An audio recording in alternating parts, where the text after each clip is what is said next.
हिंदू धर्म में मंदिर आस्था के वो प्रतीक हैं जहाँ केवल अपनी इच्छाएं पूर्ति नहीं बल्कि अपने मानसिक शांति के लिए भी लोग जाना पसंद करते हैं। अपनी आस्था और विश्वास के साथ मंदिर में जाकर उस भगवान के सामने अपनी सारी मुसीबतों को छोड़ के आ जाते हैं।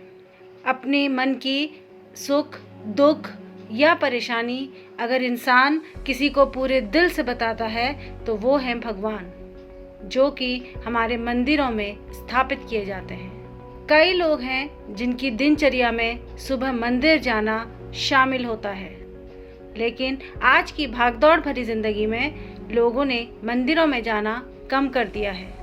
केवल कुछ खास अवसरों पर ही लोग मंदिर में जाते हैं।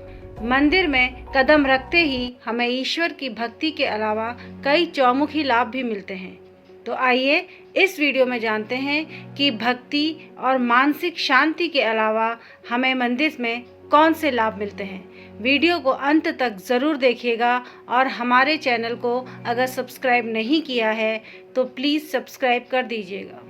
मंदिर जाना हमारा सुबह ब्रह्म मुहूर्त में जगने का नियम बनाता है और हम उठते ही अपने नित्य कर्मों से निवृत्त हो जाते हैं। सुबह उठने से हमें शुद्ध वायु प्राप्त होती है और हमारा शरीर ऊर्जा से भर जाता है। पास के मंदिर में पैदल जाने से हमारा भ्रमण या व्यायाम होता है, प्राणवायु मिलती है और उगते हुए सूर्य की दिव्य लालिमा का अवलोकन होता है। मंदिर की घंटे की 7 सेकंड की टंकार पर ध्यान केंद्रित होने से हमारा मन सभी सांसारिक विषमताओं से हटकर प्रभु के चरणों में अर्पित हो जाता है। मंदिर में भगवान को अर्पित फूलों की खुशबू से हमें स्वास्थ्य लाभ मिलता है और उत्साहवर्धन होता है। मंदिर में अर्पित भिन्न भिन्न फूलों की विविध रंगों से हमारे मन को सुकून मिलता है। मंदिर में कपूर और अगरबत्ती की दिव्य सुगंध से हमारी रोग प्रतिरोधक क्षमता बढ़ती है और नकारात्मकता समाप्त होती है। हाल ही में फैले कोविड के जैविक संक्रमण से बचने में कपूर की अहम भूमिका की बहुत चर्चा हुई थी। जब हम मंदिर में आरती और कीर्तन के दौरान ताली बजाते हैं तो हमें इस एक्यूप्रेशर से स्वास्थ्य लाभ मिलता है। मंदिर में ध्यान लगाते वक्त ओम के उच्चारण से हमारा मन एकाग्र हो जाता है। आरती के बाद शंख बजाया जाता है, जो श्रद्धालुओं के लिए बहुत ही सुखदायी और स्वास्थ्यवर्धक होता है। आरती करने के बाद जब हम ज्योति पर अपना हाथ घुमाकर अग्नि स्पर्श करते हैं तो इससे हमारी कोशिकाओं को दिव्य ऊष्मा मिलती है और हमारे भीतर पल रहे सभी जीवाणु संक्रमण समाप्त हो जाते हैं। ज्योत पर हाथ फेरने के उपरांत हम अपनी ऊष्म हथेलियों को आँखों से लगाते हैं। यह गर्माहट हमारी आँखों के पीछे की सूक्ष्म रक्त वाहिकाओं को खोल देती है और उनमें ज़्यादा रक्त प्रवाहित होने लगता है, जिससे हमारी आँखों की ज्योति में वृद्धि होती है। ज्योत पर हाथ रखना हमारे द्वारा हुई सभी भूल चूक के प्रायश्चित का प्रतीक भी माना जाता है। जब हम मंदिर में दंडवत होकर माथा धरती पर लगाते हैं तो हमारा घमंड चूर चूर होकर धरती में समाहित हो जाता है, अर्थात हम अहंकार मुक्त होने की राह में चल पड़ते हैं। मंदिर में भगवान के दर्शन के बाद हमें तुलसी, चरणामृत और प्रसाद मिलता है।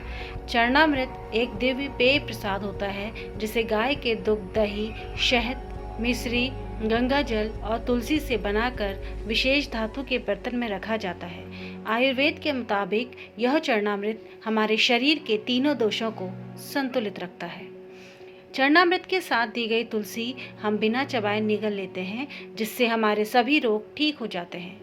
मंदिर में पूजा अर्चना के बाद जब हम भगवान की मूर्ति की परिक्रमा करते हैं तो पूरे ब्रह्मांड की देवी ऊर्जा गर्भस्थान के शिखर पर विद्यमान धातु के कलश से प्रभावित होकर ईश्वर की मूर्ति के नीचे दबाई गई धातु पिंड तक जाती है और धरती में समा जाती है। गर्भस्थान की परिक्रमा के दौरान हमें इस ब्रह्मांडीय ऊर्जा से लाभ मिलता है। मंदिर की भूमि को सकारात्मक ऊर्जा का वाहक माना जाता है। यह ऊर्जा भक्तों में पैर के जरिए ही प्रवेश कर सकती है, इसीलिए हम मंदिर के अंदर नंगे पांव जाते हैं। मंदिर से बाहर आते हुए फिर से घंटी बजाकर हम सांसारिक जिम्मेदारियों में वापस आ जाते हैं। मंदिर में सूर्य को जल अर्पित करने से हम उसकी अलौकिक किरणों से लाभान्वित होते हैं। पीपल, बड़, बरगद को जल अर्पण करने से हमें वहाँ फैली खास तरह की ऑक्सीजन मिलती है। ये सभी एक दिव्य वृक्ष है जो बहुत अधिक मात्रा में ऑक्सीजन को चारों ओर फैलाते हैं और ये ही एकमात्र वृक्ष हैं जो रात को भी ऑक्सीजन प्रदान करते हैं। तो मंदिर जाने के फायदों के बारे में आपको जानकर कैसा लगा, आप हमें कमेंट करके बताइए। और अगर ये वीडियो आपको पसंद आया है तो इसे लाइक एंड शेयर ज़रूर कीजिए। हमारे साथ जुड़ने के लिए धन्यवाद।